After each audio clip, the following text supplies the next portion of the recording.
ನಮಸ್ಕಾರ ಕರ್ನಾಟಕದ ಸಮಸ್ತ ಜನತೆಗೆ ಸ್ನೇಹಿತರೆ, ಮತ್ತೊಂದು ಗೃಹಲಕ್ಷ್ಮಿ ಅಪ್ಡೇಟ್ಸ್ಗೆ ನಿಮಗೆಲ್ಲರಿಗೂ ಸ್ವಾಗತ. ಈಗಾಗಲೇ ಏಪ್ರಿಲ್ ತಿಂಗಳಲ್ಲಿ ಹಲವಾರು ಜನಗಳಿಗೆ 8ನೇ ಕಂತಿನ ಹಣ ಜಮಾವಾಗಿದ್ದು, ಇನ್ನೂ ಸಾಕಷ್ಟು ಮಹಿಳೆಯರಿಗೆ ಗೃಹಲಕ್ಷ್ಮಿ 8ನೇ ಕಂತಿನ ಹಣ ಜಮಾ ಆಗಿಲ್ಲ.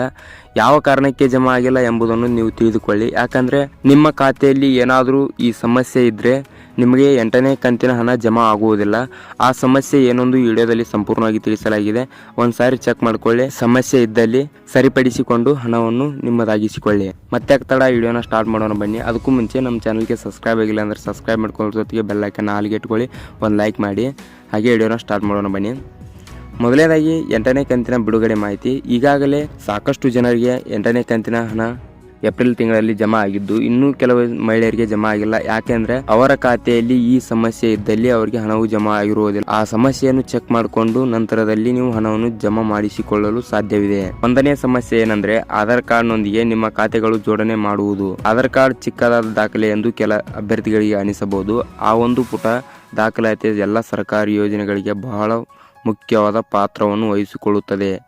ಏಕೆಂದರೆ ಎಲ್ಲೆಡೆ ಬ್ಯಾಂಕ್ ಖಾತೆ ಮಾಡಿಸಲು ಹೋದರೂ ಕೂಡ ಈ ಆಧಾರ್ ಕಾರ್ಡ್ ಕಡ್ಡಾಯವಾಗಿರುತ್ತದೆ. ಆಧಾರ್ ಕಾರ್ಡ್ನೊಂದಿಗೆ ನಿಮ್ಮ ಬ್ಯಾಂಕ್ ಖಾತೆಯನ್ನು ಲಿಂಕ್ ಮಾಡಿಸುವ ಮುಖಾಂತರ ನೀವು ಹಲವಾರು ಯೋಜನೆ ಕಡೆಯಿಂದ ಹಣವನ್ನು ಪಡೆಯಬಹುದಾಗಿದೆ. ಹೆಚ್ಚಿನ ಜನರು ಈ ರೀತಿಯ ಒಂದು ಕ್ರಮವನ್ನು ತೆಗೆದುಕೊಂಡು ಲಿಂಕ್ ಅನ್ನು ಕೂಡ ಮಾಡಿಸದೇ ಇರಬಹುದು.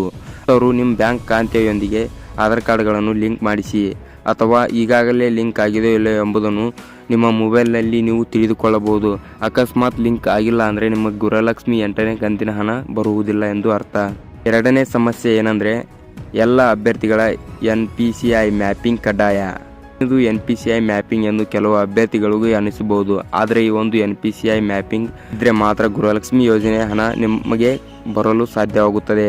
ಏಕೆಂದರೆ ಈ ಒಂದು NPCI ಮ್ಯಾಪಿಂಗ್ ಎಂದರೆ ಆಧಾರ್ ಕಾರ್ಡ್ನೊಂದಿಗೆ ನಿಮ್ಮ ಬ್ಯಾಂಕ್ ಖಾತೆ ಲಿಂಕ್ ಆಗಿರುವುದನ್ನು ಈ ರೀತಿ ಒಂದು ಹೆಸರಿನಲ್ಲಿ ಕರೆಯಲಾಗುತ್ತದೆ. ಯೋಜನೆಯ ಒಂದು ಕೆಲಸವನ್ನು ಮಾಡುವ ಮುಖಾಂತರವೂ ಕೂಡ ಕೇಂದ್ರ ಸರ್ಕಾರ ಯೋಜನೆ ಅಡಿಯಲ್ಲಿ ಹಣವನ್ನು ಪಡೆಯಬಹುದು. ನಿಮ್ಮ ಆಧಾರ್ ಕಾರ್ಡ್ನೊಂದಿಗೆ ಎಷ್ಟು ಬ್ಯಾಂಕ್ ಖಾತೆಗಳು ಲಿಂಕ್ ಆಗಿದೆ ಎಂಬುದನ್ನು ಈ ಮಾಹಿತಿಯಲ್ಲಿ ತಿಳಿದುಕೊಳ್ಳಿ. ಅಕಸ್ಮಾತ್ ನಿಮ್ಮ ಬ್ಯಾಂಕ್ ಖಾತೆಗೆ NPCI ಮ್ಯಾಪಿಂಗ್ ಇಲ್ಲದಿದ್ದರೆ ನಿಮಗೆ ಗೃಹಲಕ್ಷ್ಮಿ 8ನೇ ಕಂತಿನ ಹಣ ಬರುವುದಿಲ್ಲ. ಅನ್ನು ಕೂಡಲೇ ನೀವು ಬ್ಯಾಂಕಿಗೆ ಭೇಟಿ ನೀಡಿ ನಿಮ್ಮ NPCI ಮ್ಯಾಪಿಂಗ್ ಮಾಡಿಸಿ ಮತ್ತು ಆಧಾರ್ ಕಾರ್ಡ್ನೊಂದಿಗೆ ನಿಮ್ಮ ಖಾತೆಗಳನ್ನು ಜೋಡಣೆ ಮಾಡಿ. ಇಲ್ಲ ಅಂದರೆ ನಿಮಗೆ ಗೃಹಲಕ್ಷ್ಮಿ ಯೋಜನೆ ಹಣ ಬರುವುದಿಲ್ಲ. ಇದನ್ನು ಮಾಡಿಸಿ ನೀವು ಗೃಹಲಕ್ಷ್ಮಿ ಯೋಜನೆ 8ನೇ ಕಂತಿನ ಹಣ ಪಡೆಯಬಹುದು.